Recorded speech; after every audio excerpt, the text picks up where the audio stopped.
બાંગ્લાદેશી નાગરિકો મુદ્દે રજૂઆત કરાઈ। કોંગ્રેસ એમએલએ શૈલેષ પરમારે પોલીસ કમિશનરને રજૂઆત કરી। ગેરકાયદે રહેતા લોકોને બહાર કાઢવા અમારું સમર્થન હોવાનું જણાવ્યું। જે લોકો ભારતીય છે તેમને હેરાન કરવામાં ન આવે। ચંડોળા તળાવ આજુબાજુ માત્ર બાંગ્લાદેશી નથી રહેતા, ત્યાં અન્ય રાજ્યોના લોકો પણ વસવાટ કરે છે। ચંડોળા તળાવનું ડેવલપમેન્ટ થવું જોઈએ। અંદાજિત 100 લોકો હજુ પણ પોલીસ કસ્ટડીમાં છે। રજૂઆત ફક્ત એટલી જ હતી કે તમે જે પણ મુવમેન્ટ કરો છો, જે પણ એક્શન લો છો, એક્શનમાં અમે તમારી સાથે છીએ, પણ જે લોકો પાસે ભારતીય નાગરિકના સર્ટિફિકેટ છે, જે લોકો ભારતીય નાગરિક છે, એ નાગરિકોને તમે ખોટી રીતે જે હેરાન કરીને બે દિવસ તમે પોલીસ સ્ટેશનમાં પકડી રાખો છો, એ યોગ્ય નથી।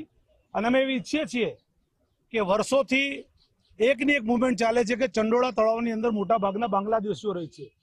સરકારને પણ કહેવા માંગીએ છીએ કે તમે આ મુવમેન્ટ ચલાવી છે ત્યારે આ મુવમેન્ટને પૂરી જ કરજો, જેથી કરીને દૂધનું દૂધ અને પાણીનું પાણી થઈ જશે કે ત્યાં સાચા હકીકતમાં કેટલા ગુજરાતી લોકો રહે છે અને કેટલા બાંગ્લાદેશી લોકો રહે છે, એનું દૂધનું દૂધ અને પાણીનું પાણી પણ થઈ જશે।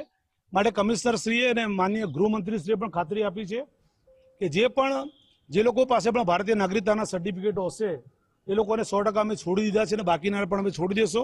પણ જે લોકો પાસે બાંગ્લાદેશી છે, જેની પાસે કોઈ પણ સરકારી પુરાવા નથી, અને અમે એરેસ્ટ કર્યું છે અને અમે એમાં સંમતિ પણ